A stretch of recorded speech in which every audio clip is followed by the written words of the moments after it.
cannot relish, they cannot enjoy. That's my feeling. Uh, if they are envious of Krishna. So we as a devotee, we enjoy when Krishna is talking about his opulences, and same with our relationship with our loved ones whom we respect, whom we like, that we are not envious of their progress, we are not envious of their opulences, we are actually enjoying. If it is not the case, then we have a problem. Then of course the love is not there. And the second verse in the same context which Krishna is saying, same opulences, that neither the host of demigods nor the great sages know my origin, for in every respect I am the source of demigods and sages. So he had already said this. Nobody knows about this. He is giving information, and as a student of Bhagavatam and Bhagavad Gita, we try to understand why Krishna is saying like this and what is the purpose. And people or devotees who love Krishna, they just blindly believe. And people who don't believe, they go for logics, they start looking for solutions. Why like this? Why like that? And that's where devotees are different.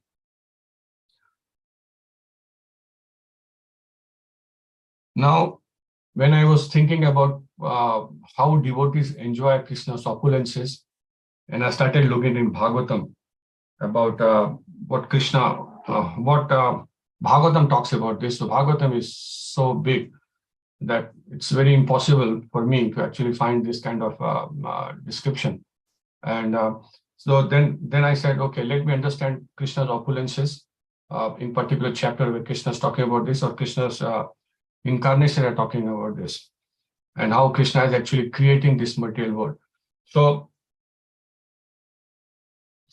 then I actually was reading Canto 4, chapter number 1, which talks about genealogical table of daughters of Manu, where from Manu, how the entire universe and entire humanity has been created is very nicely described, and this is mind-boggling. It is, for me, it is impossible to understand or remember. So we need a lot of mercy to actually understand these things. But I highlighted some of the points, which looks impossible, that how this can be like this, why? And then I realized that actually Krishna is everywhere, like what he's talking about this in this verse. And the first verse, which is interesting but not maybe contextual, but I would like to probably share. It talks about Sri Maitreya said, Swayambhu Manu begot 3 daughters in his wife Shata Rupa, and their names were Akuti, Devahuti, and Prasuti. And now we know about Devahuti in the previous chapter, when she's mother of Lord Kapil, and he's giving instruction because he had asked for it. And then so Krishna is taking birth where actually Devahuti is giving birth. He talks about this. And Akuti also, when Krishna in Yagna form is taking birth, there's a long story about this. And Prasuti, Dattatreya form. So Krishna, Vishnu, they are actually manifesting in different stages of when this mankind is being created. So Krishna is involved, hands-on. And he's giving instruction, he's trying to, so I'll come to this. So, and why he's doing this, why this kind of detailed information, opulences or creation is being discussed in our scriptures. Then in the same chapter, in the same canto, in same chapter, verse number 7, which talks about Marichi and other things which Krishna is actually briefly talking about this in this chapter, but Prabhupada doesn't write big purport on those things. I don't know why. So 4.1.7 says,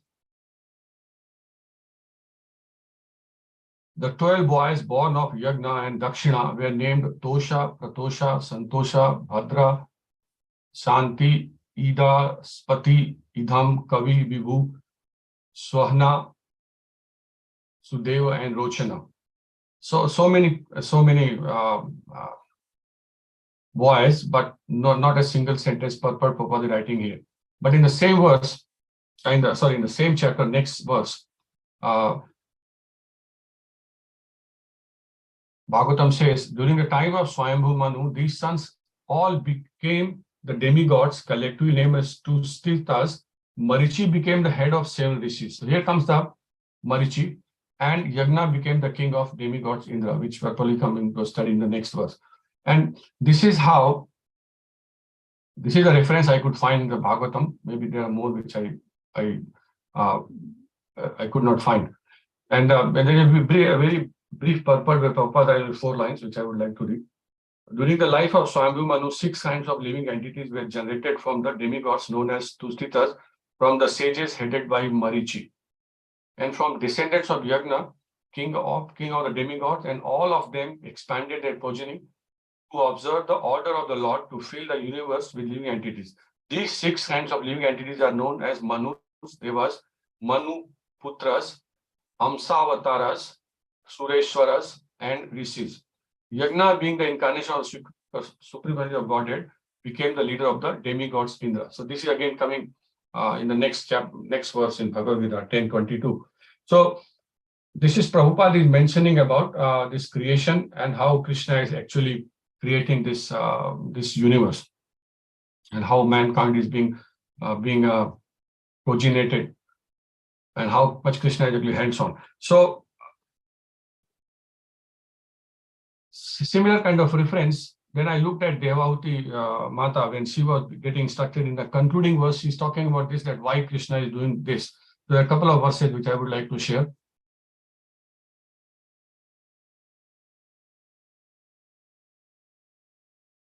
And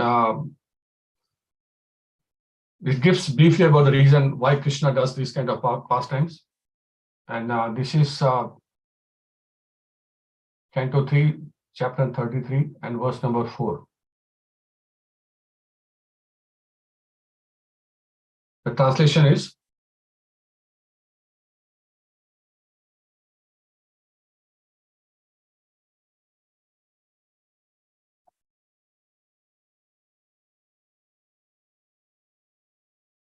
I would like to sing that verse.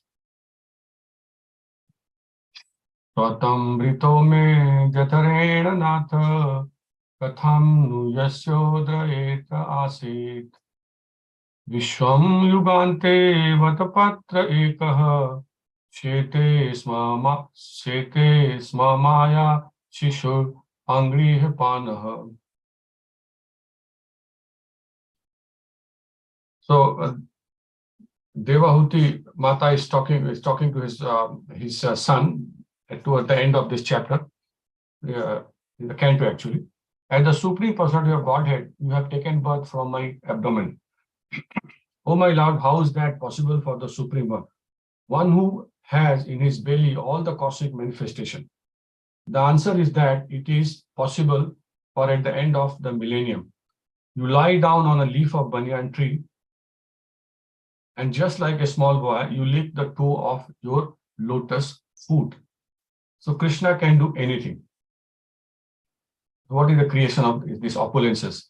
So in the purport, in the last paragraph, Prabhupada is giving reference about these pastimes, but why Krishna is licking his own foot, and how it is. There are other similar pastimes, because we know Lord Damodar pastime, where actually what Yashoda might is running behind her with a stick.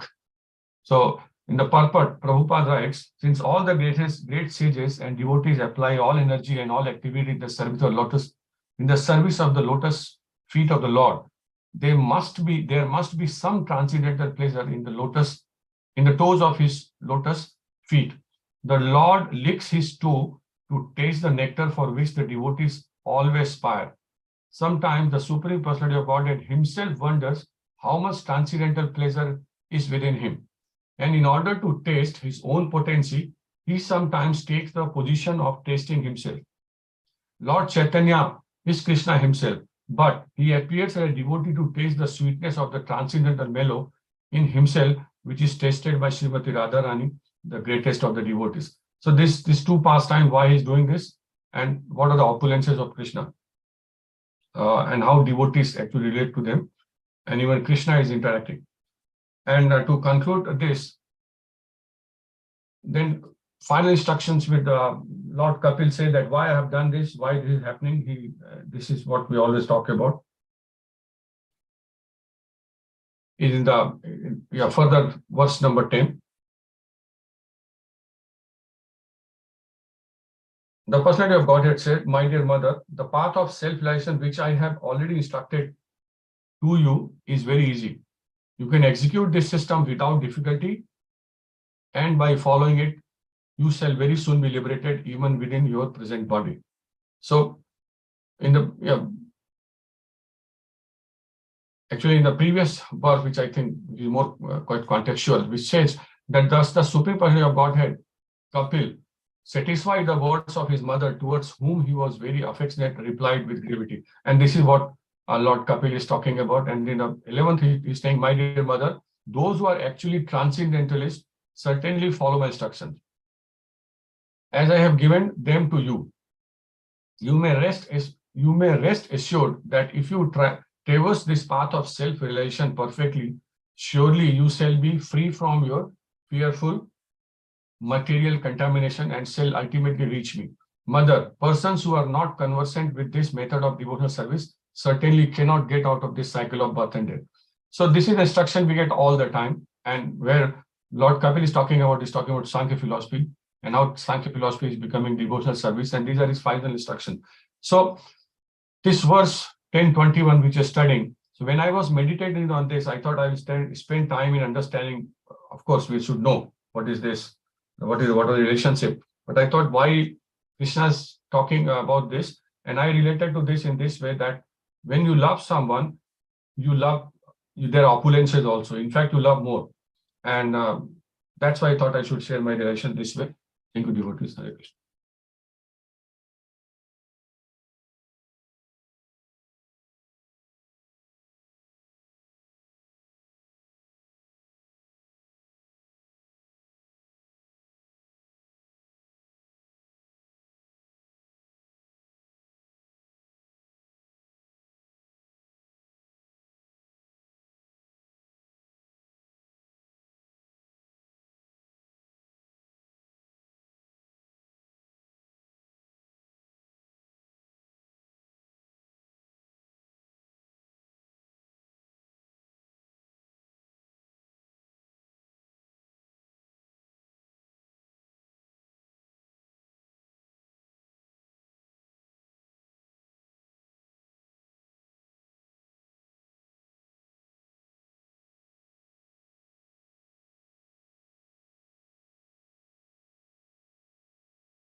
Hare Krishna, dear devotees. Thank you for your very nice realizations today. So this verse, Adityanam aham Vishnu, Jyotisham Raviransuman, Marichir Marutam Asmi, Nakshatranam aham Shashi. Translation: of the Adityas, I am Vishnu. Of lights, I am the radiant sun. I am Marichi of the Maruts, and among the stars, I am the moon. So, Srila Prabhupada has given us the reference here that there are 12 Adityas. Aditya is basically sun's name. And then there are 12 Adityas, which are Dhata, Aryama, Mitra, Varun, Indra, Vivaswan, Tvashtha, Vishnu, Anshuman, Bhaga, Pusha, and Parjanya. So Krishna says that the controller of all these is Vishnu here. So he is Vishnu. Krishna is basically everywhere, whatever is manifested, he is the best one among everything. And these all 12 forms of sun god are called Adityas. All these personalities are the opulent expansions of the Supreme Personality of Godhead Vishnu or Krishna. These deities take away all the sinful reactions of those who remember them each day and dawn at each day at dawn and sunset. So this is what reference I could find. And this verse where Krishna is continuing to describe the opulences to Arjuna, as everyone has already said.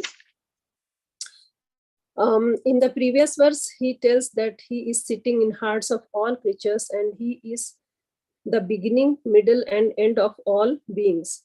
Now he says that he is existing everywhere, outside as well as inside. He is the best among all, whatever can be described. And there is also a reference which comes in Sri Ishopnishad, Mantra 4. Anejadekam manaso javiyo nana deva apnuvan purvamarshat tadhavato jnanate tishtat tasmin napo matarishva dadhati. Translation by Srila Prabhupada ki jai. Although fixed in his abode, the personality of Godhead is swifter than the mind and can overcome all others running. The powerful demigods cannot approach him. Although in one place, he controls those who supply the air and rain. He surpasses all in excellence. So all the his opulences, he is the best and he surpasses everyone, being it all these 12 Adityas or anyone. They are all expansions of Krishna, but he among them Vishnu is the best, and that's what Krishna says here, that among the lights he is the radiant sun, luminaries, and he is the Marichi of the Maruts. And among the stars he is the moon, which is the shining one, the best shining one. Also this mantra 5 from Sri Ishopnishad says the same thing here. Tadejati tanejati taddure tadvantike tadantarasya sarvasya tadyu sarvasyasya bahyatah. The Supreme Lord walks and does not walk. He is far away, but he is very near as well. He is within everything and yet he is outside of everything. So in the previous verse, as Krishna says that he is sitting in hearts of all the creatures, and here we can see that he is saying that he is in the phenomenal world, everything, whatever we can see is Krishna. So he's outside and inside of everything. So what I take from this verse is that a devotee who can feel Lord's presence everywhere, inside or outside. If in our life, if the good times come, then devotee thinks it's Krishna's mercy, and if bad times come, he takes it at his own karma or God's will, and he also thinks that God has given, God has, whatever God has done to me, it might be the best for me. So whatever God does is the best for me. A true devotee never deviates from the service of the Lord. So this Krishna's opulences are everywhere and devotees enjoy them and they just love it. And they take whatever happens in their lives, they take it as Krishna's mercy or Krishna's blessings. So this is my realization from this verse. Thank you. Hare Krishna.